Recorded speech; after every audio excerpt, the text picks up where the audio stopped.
Hello and welcome everyone to what is today? Today is Tuesday, and we are As usual. transforming your relationships live. And as you can see on Dr. Roberta Shaler's screen, you can see we're talking today about coercive control. What is it? Are you experiencing it? And I'm really curious about this topic, Roberta. How are you? I'm great. I'm deeply into this topic because it's something that I deal with all the time. So I even decided today is the first day of the first video. I'm doing a 21 video series on my YouTube channel.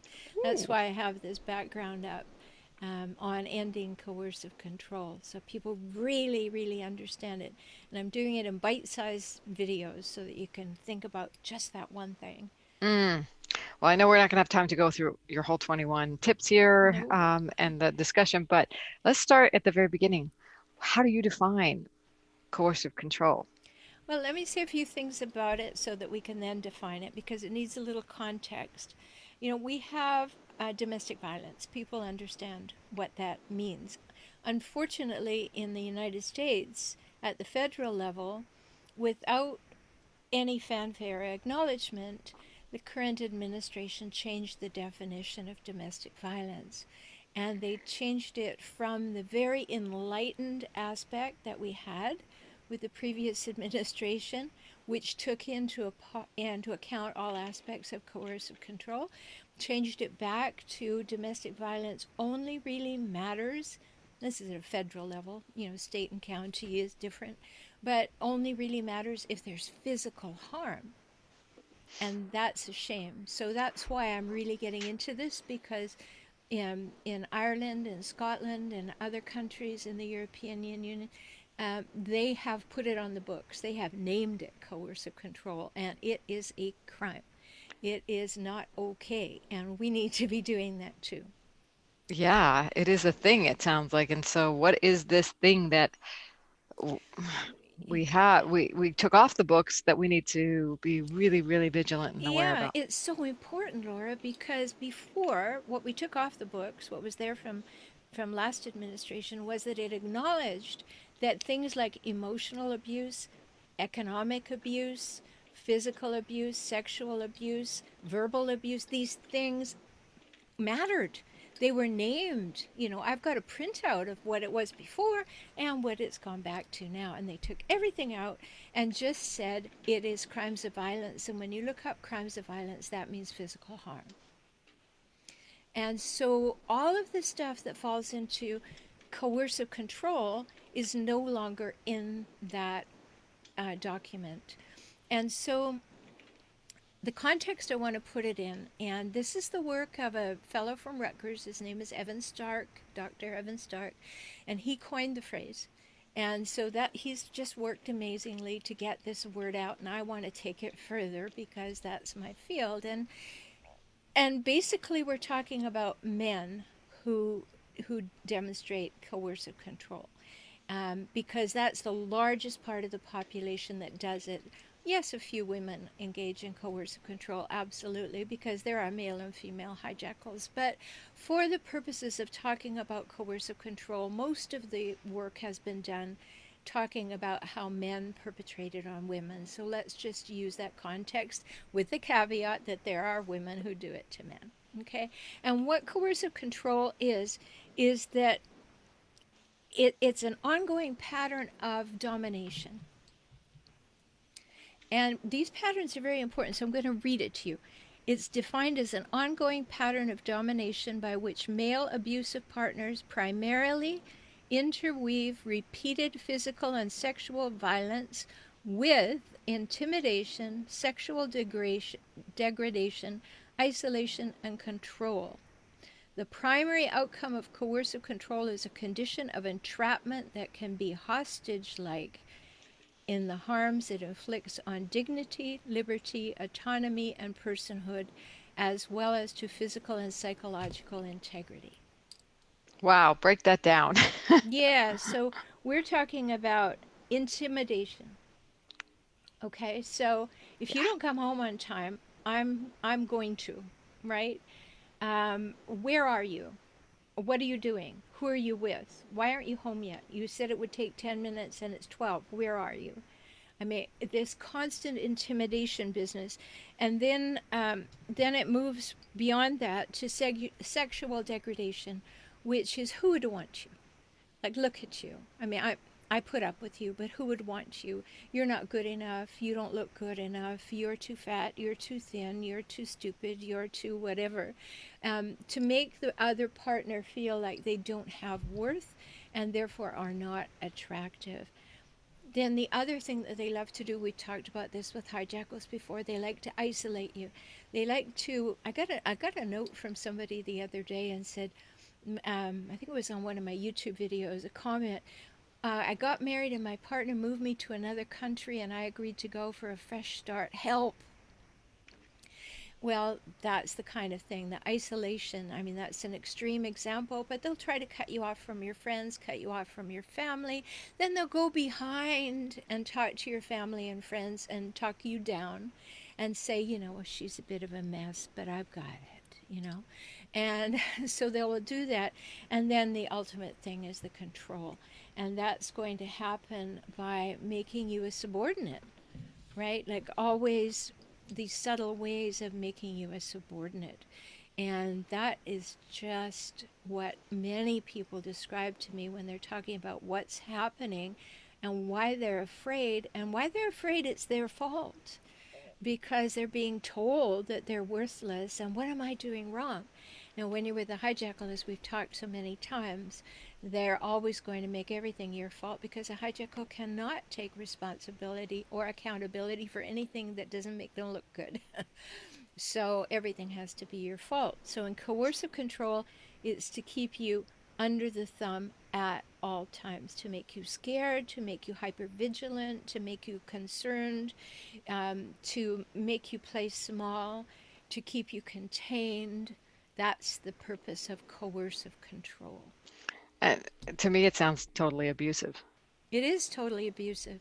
And that's why, yay, the United Kingdom for getting on board and putting it into the laws and training their law enforcement to see this and say, no, this is no good. Because if we don't have that in the law, Laura, what happens is that the police go like, and they they don't see any damage.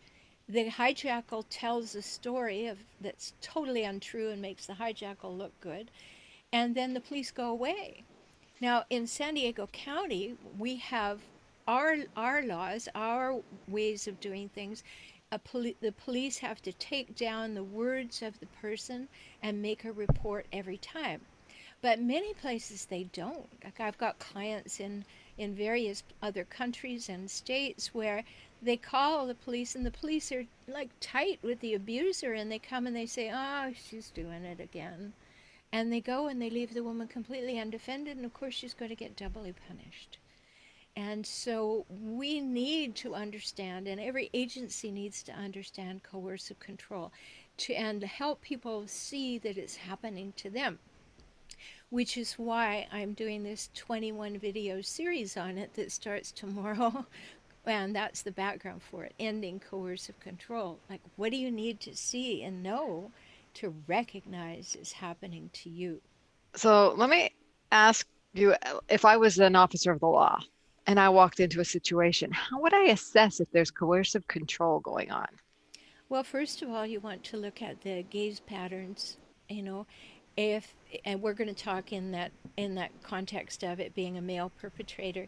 The woman's going to be looking down, the woman's going to be defeated, the woman is not going to be in a pugilistic stance. She's not going to be doing those things.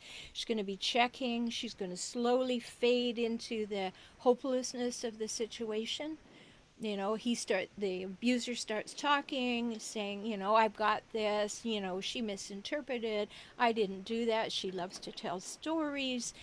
And so when the alleged abuser starts taking over the conversation, that's one way. So a law enforcement person could draw out the woman and take them aside and make sure that they get a statement that is given well out of the hearing of the alleged abuser.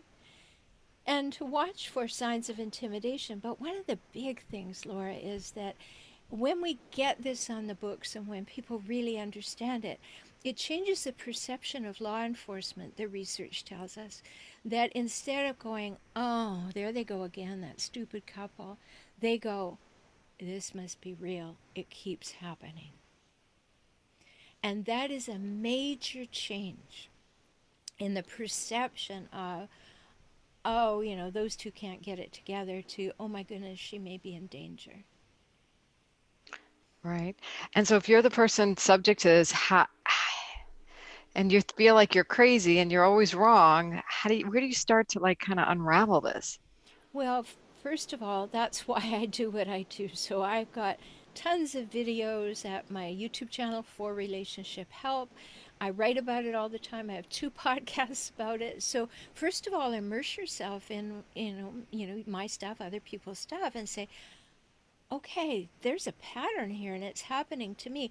It is not me. This is a pattern of interaction, and it's unhealthy. So that the woman can start to say, oh, maybe I'm not this terrible, awful person and everything isn't my fault. Maybe I can just take a couple of steps back and realize, oh, this is something that's identifiable. It's a pattern, cycles, um, traits that occur repeatedly, and I'm caught in it. That's a big first step to say, I'm caught in the hijackal trap. I wrote a book called Escaping the Hijackal Trap. So first of all, you got to know you're in it, and what you're experiencing. If you're a female, and if we're using these very specific terms, then you are going to be experiencing coercive control at some level. And do you see people who experience this at work as well with their bosses? And They yeah, do. They do, because you get caught in the desire to please, and then the perpetrator keeps telling you you're not good enough, and you keep trying to please harder, and pretty soon you're a pretzel, and then you get yourself so tied in knots, you're anxious, and you don't think you have the goods to go and get another job, so you keep trying harder. Pretty soon you become a doormat, then you get kicked around, and then you're sick, and then they fire you anyway. right. So yes, it happens at And it's work. really hard if everybody in the HR department thinks that that boss is okay.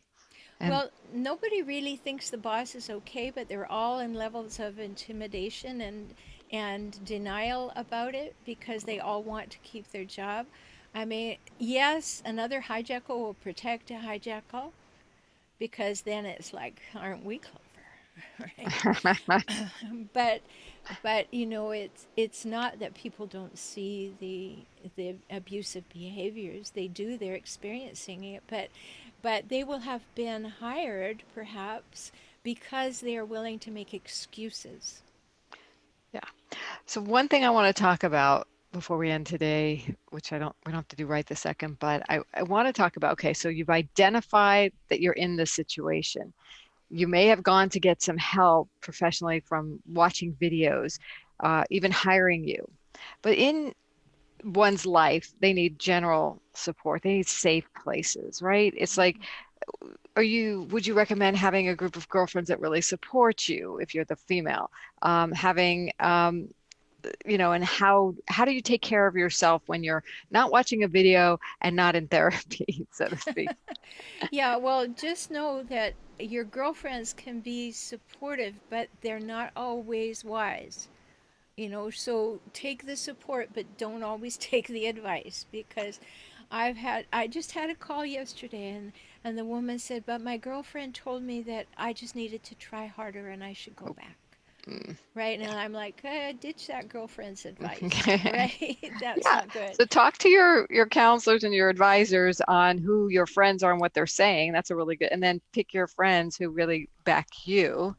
And Well, especially they back you, but they don't like they don't give you that, like, go get him, you ruin the guy, do all of this. right, That's why I say they can't give you the right or they nurture advice. you. Yeah, but they nurture you and they say, oh yeah, that's hard. and come on over when it gets too much and we'll just have a cup of tea.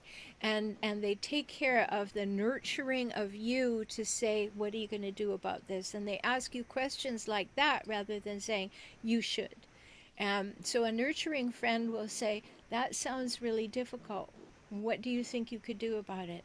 That sounds really difficult. Does that happen in any other relationship in your life? They'll help you think through. Those are supportive friends. But friends who want to tell you what to do, no, beware of those, because they're like the hijackal. They want to tell you what to do too.